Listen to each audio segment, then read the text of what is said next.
Good afternoon, you're watching your lunchtime news here on TV1. In an eventful day, we've got the very latest from here at home and around the world lined up for you today. But before we go deeper into these stories, let's first have a look at your headlines.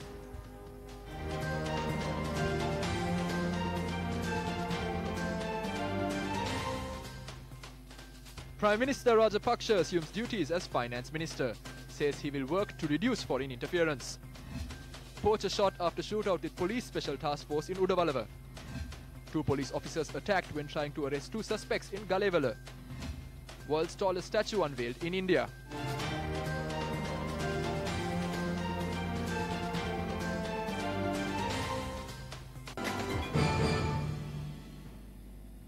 Now in your lead story this afternoon, Attorney General Jayanta Jayasuriya says it is not suitable for him in his capacity as the Attorney General under the provisions of the Constitution to comment on the legality of the change in the post of Prime Minister and government. The Attorney General addressed this matter in a letter to the Speaker of Parliament in response to a query raised by the Speaker on the 27th of October. Now moving on to more leading news today, Prime Minister Mahinda Rajapaksa today assumed duties as the Finance Minister at the Finance Ministry premises. The Prime Minister assumed duties in the capacity of the Minister of Finance and Economic Affairs after receiving multi-religious blessings. Newly appointed Secretary to the Ministry, S. Saratigala, was also present. The Prime Minister expressed his views to the media following the assumption of duties.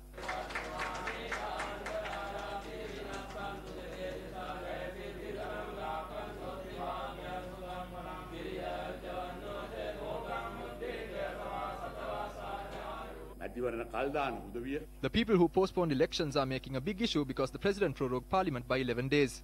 It's as if other presidents haven't done this. Even I did. The reality is that every president also did this. It is not something new. They are trying to show the world that we are going towards a dictatorship. Even this ministry will face a lot of challenges. We need a new economic system that brings rewards to everyone. The tax system should be simplified. I believe in the saying that taxes should be extracted similar to how nectar is taken from flower. There has to be a policy stability. Yes, the government needs money, but the people must not be put under pressure.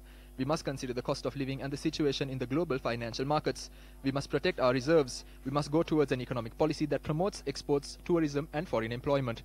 We must launch a program to reduce foreign interference. When I left at 6 o'clock in the morning, I left smiling and waving, but some people can't do that. They can't smile and wave, but they stay inside crying. But they don't realize that the people outside are laughing.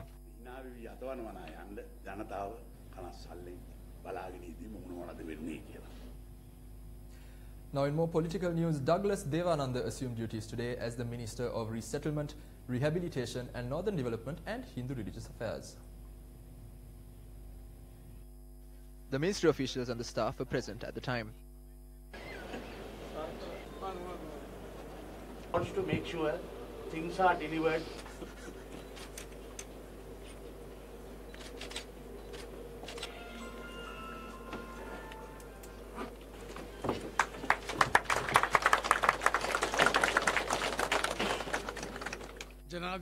The President and the Prime Minister appointed me to this duty because of my good work. I hope to continue the same in the future.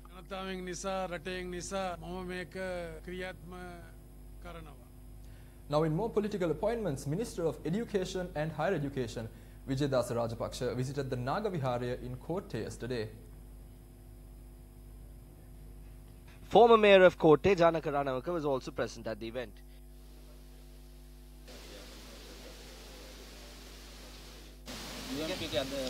The UNP brought a large crowd to Colombo and expressed their displeasure towards the President. They said that the former Prime Minister will not leave and demanded that Parliament be reconvened. There is a democratic right and we must respect it. Whatever the party, former President Mahinda Rajapaksa brought about 100,000 people to go face. It is good that you broadcast this through your media and made arrangements for the public to see it.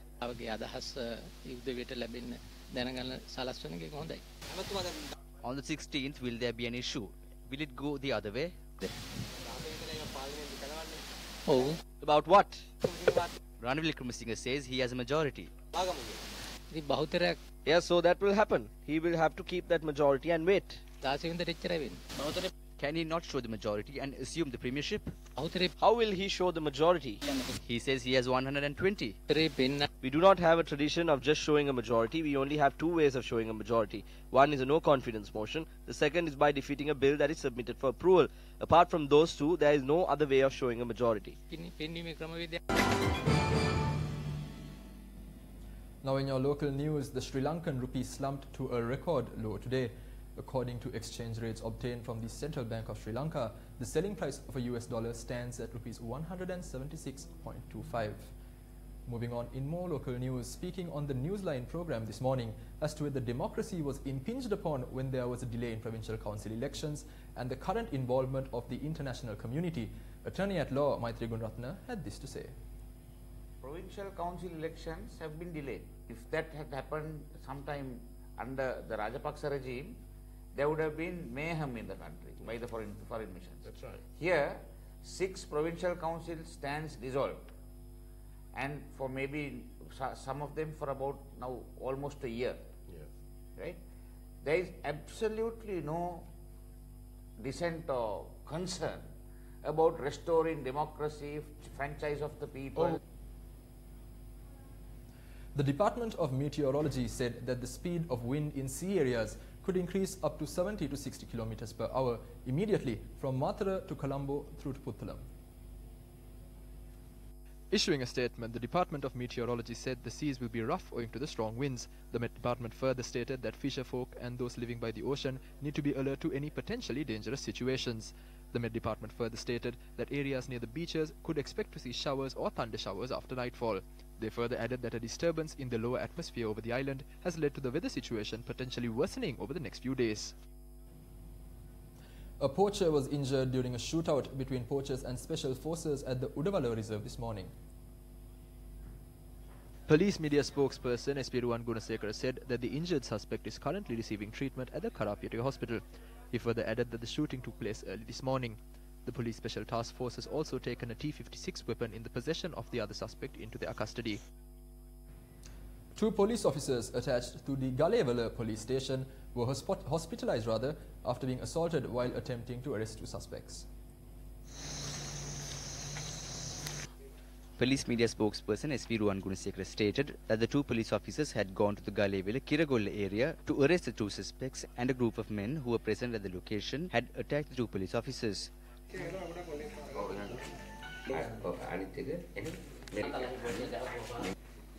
2 constables were attacked in this incident. They are currently receiving treatment at the Galewala and Dambulla hospitals. The 2 suspects were arrested in another operation done by the police. Now in some tragic news, a bus collided with a bridge near Lunulevaya in Hambantota. The accident occurred as a result of a branch of a tree entangling with the branch and falling across the street. As a result of entangling with the bus, around 10 telephone poles had also been uprooted. Residents said that the bus stopped after it hit a culvert near the Mahalevaya Hambantota. The bus and the telephone cables have been badly damaged. Police media spokesperson said that the accident had occurred as a result of the bus driver being unable to control the speed of the vehicle after it was entangled with the telephone line. The Pali conference was held for the 4th consecutive year at the sanctuary of the Peradeniya University. The Vice-Chancellor of the University of Peradeniya, Professor Upul Disanayake, also attended the event. 20 research papers written in Pali were reviewed at the event. Heads, professors and representatives of Pali and Buddhist faculties of local and international universities also attended the event. Well, that's a wrap of your lunchtime news for today. Stay tuned and watch live at 55 to stay updated on the very latest. But in the meantime, you can check our website www.newsfirst.lk for more. I've been Deshan Gonawala for the Newsfirst team. Good day.